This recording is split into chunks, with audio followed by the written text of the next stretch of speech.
ಈಗಾಗಲೇ ನಮ್ಮ DC ಅವರು, CO ಅವರು, ಆಮೇಲೆ SP ಅವರು ಇವರೆಲ್ಲ ಕೂಡ ಪರಿಶೀಲನೆ ಮಾಡಿದ್ದಾರೆ. ಯಾವ ಕಾರಣಕ್ಕೆ ಅಲ್ಲಿ ಸತ್ತಿದ್ದಾರೆ, ಬೇರೆಯವ್ರು ಸತ್ತಿದ್ರೆ ಇದೇ ಕಾರಣಕ್ಕಾದರೆ ಅದನ್ನು ಲೆಕ್ಕ ತಗೊಳ್ತೀವಿ ನಾವು. ಆದರೆ ಬೇರೆ ಕಾರಣಕ್ಕೆ ಸತ್ತಿದ್ರೆ ಅದನ್ನು ಪರಿಶೀಲನೆ ಮಾಡಿ, ಪುನರ್ ಪರಿಶೀಲನೆ ಮಾಡಿ ಲೆಕ್ಕ ಕೊಡಬೇಕು ಅಂತ ಹೇಳಿದರು. ಒಬ್ಬರು ಈಗ ನಾವು ಇಲ್ಲಿ ಆಸ್ಪತ್ರೆಯಲ್ಲಿ ಸತ್ತಿದ್ದು 2 ಜನ, ಒಬ್ಬ 76 ವರ್ಷ, ಒಬ್ಬರು 72 ವರ್ಷ.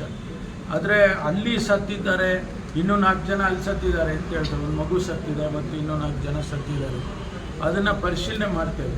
ಒಂದು ವೇಳೆ ಇದೇ ಕಾರಣಕ್ಕೆ ಸತ್ತಿದ್ದಾರೆ ಅಂದರೆ ಅವರನ್ನು ಲೆಕ್ಕ ತಗೊಳ್ತೀವಿ.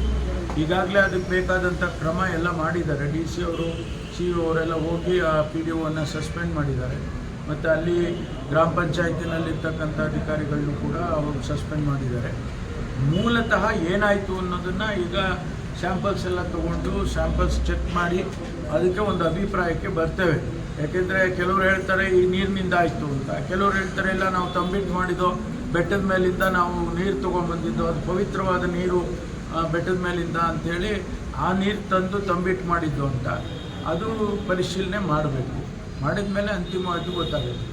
ಇವತ್ತು ಕೇಂದ್ರ ಸಚಿವರು ಮೊದಲ ಬಾರಿಗೆ ತುಮಕೂರಿಗೆ ಬಂದಿದ್ದು, ಈ ಸಮಯದಲ್ಲಿ ಏನು ಜಿಲ್ಲಾಧಿಕಾರಿ ಇರ್ಬೋದು, CO ಇರ್ಬೋದು ಶಿಷ್ಟಾಚಾರ ಫಾಲೋ ಮಾಡಿಲ್ಲ ಅನ್ನೋಂಥದ್ದು ಅವರು ಸ್ವಲ್ಪ ರೀತಿ ನೋಡಿ. ಶಿಷ್ಟಾಚಾರ ಪಾಲನೆ ಮಾಡೋದು ಅವರಿಗೆ ಅವರ ಅಧಿಕಾರ ಅವಧಿಯಲ್ಲಿ ಹೇಗಿರಬೇಕು ಅನ್ನೋದನ್ನೇ ಅವ್ರಿಗೆ ತಿಳಿಸಿರ್ತಾರೆ. ಯಾವುದೇ ಡೆಪ್ಯೂಟಿ ಕಮಿಷನರ್ ಇರಲಿ, ಯಾವುದೇ CO ಇರಲಿ, SP ಇರಲಿ, ಇದು ಶಿಷ್ಟಾಚಾರ ಅಂತೇಳಿ ಬ್ಲೂ ಬುಕ್ ಅಂತ ಒಂದಿದೆ.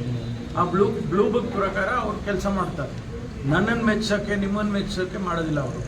ಅವ್ರಿಗೆ ಏನು ಹೇಳ್ತಾರೆ, ಈಗ ನಾನು ಪ್ರೋಗ್ರಾಮ್ ಕೊಟ್ಟಿದ್ದೆ, ಜಿಲ್ಲಾ ಸಚಿವರು ಬರುವಾಗ ಅವರು ನನ್ನ ಜೊತೆಯಲ್ಲಿ ಕಾರ್ಯಕ್ರಮಗಳಲ್ಲಿ ಇರಬೇಕು ಅಂತೇಳಿ ಅವ್ರು ನನ್ನ ಜೊತೆಯಲ್ಲಿದ್ದಾರೆ. ಅವರು ಒಂದು ವೇಳೆ ಅವರೊಬ್ಬರೇ ಬಂದಿದ್ದರು, ನಾನು ಬರಲಿಲ್ಲ ಅಂದಿದ್ದರೆ ಖಂಡಿತವಾಗಿ ಅವರಿಗೆ ಪ್ರೋಟೋಕಾಲ್ ಕೊಡೋರು. ಆದರೆ ಅವ್ರಿಗೆ ಪ್ರೋಟೋಕಾಲ್ ಕೊಡೋದಕ್ಕೆ ಬೇರೆ ಅಧಿಕಾರಿಗಳನ್ನ ಕಳಿಸೋದಕ್ಕೆ ಅವಕಾಶ ಇದೆ.